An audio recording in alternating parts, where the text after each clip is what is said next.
I am very pleased to also introduce Caitlin McLennan, also from Tufts University. And Caitlin is pursuing her master's in environmental policy and planning.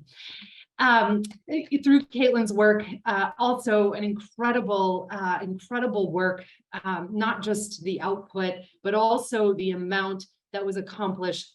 And I don't want to give away any surprises or take Caitlin's project from her, but I was just so impressed at the thoughtfulness and the connectivity between some really challenging concepts. Many of them very new here at Bangor Savings Bank, and even more so, her incredible ability to be able to communicate something that's incredibly complex, not just in a strategically connected way, but to bring inspiration and actionability to our employee base.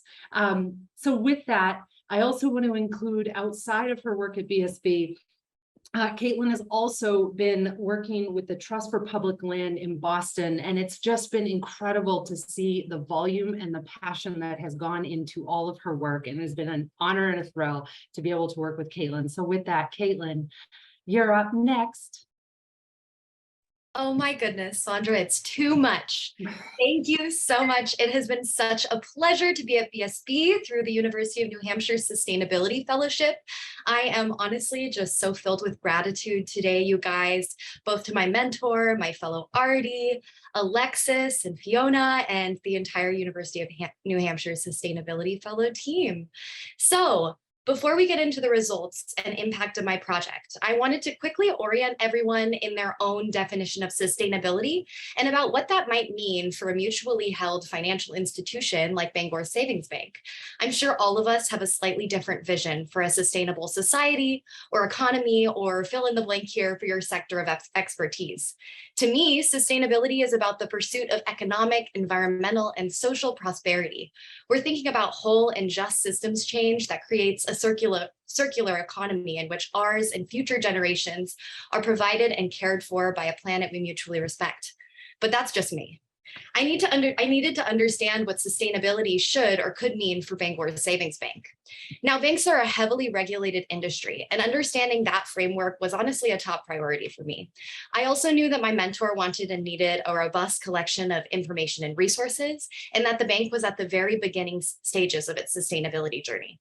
And then there was the 12-week deadline. We can go to the next slide.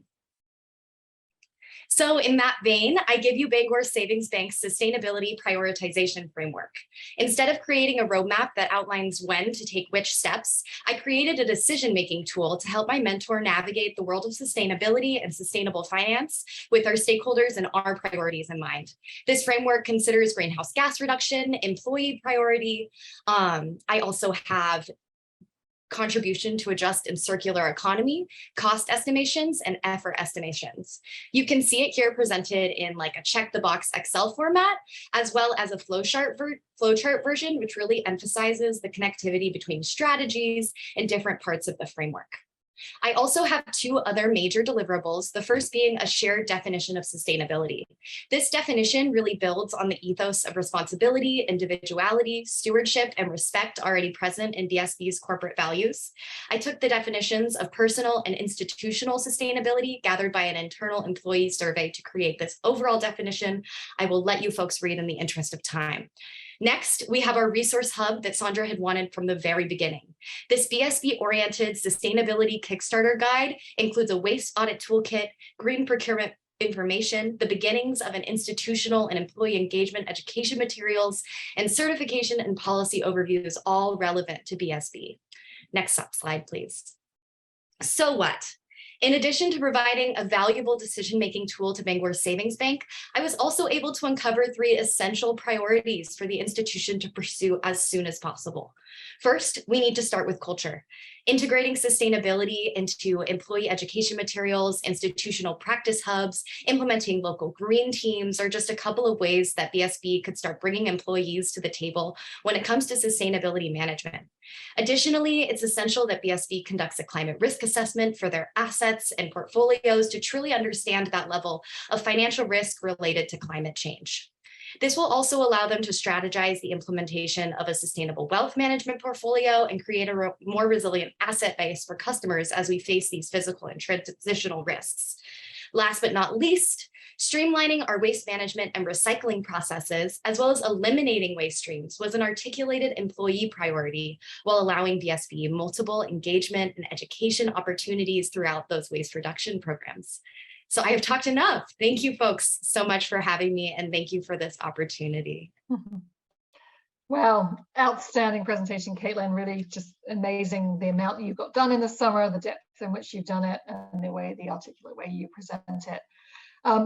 Questions for you. So one question I'd love to ask you is, in doing this work, I mean, this is a new organization to you. What was the thing that surprised you most about sort of navigating an organization like Bangor Savings, particularly as it relates to sustainability? I think that I was most surprised by how, first of all, willing everyone was to integrate sustainability into some of our existing corporate systems and institutional communication frameworks, and how willing folks were to talk to me and to really push their understanding of sustainability internally. But I also think I was surprised by how well BSB's institutional values and different ways that we already communicate our information lend themselves to sustainability. So, you know, I mentioned those corporate values before, but really that value of respect and how easy it was to bake in sustainability and the way that we want to understand it into the way that we're already communicating how we uphold ourselves to our communities and how we serve ourselves to our communities.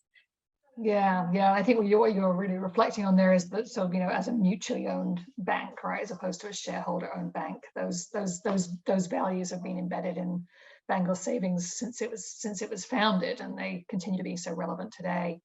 Caitlin, another question for you. As you know, we do a lot of work here at UNH around B Corps and B Corp certification.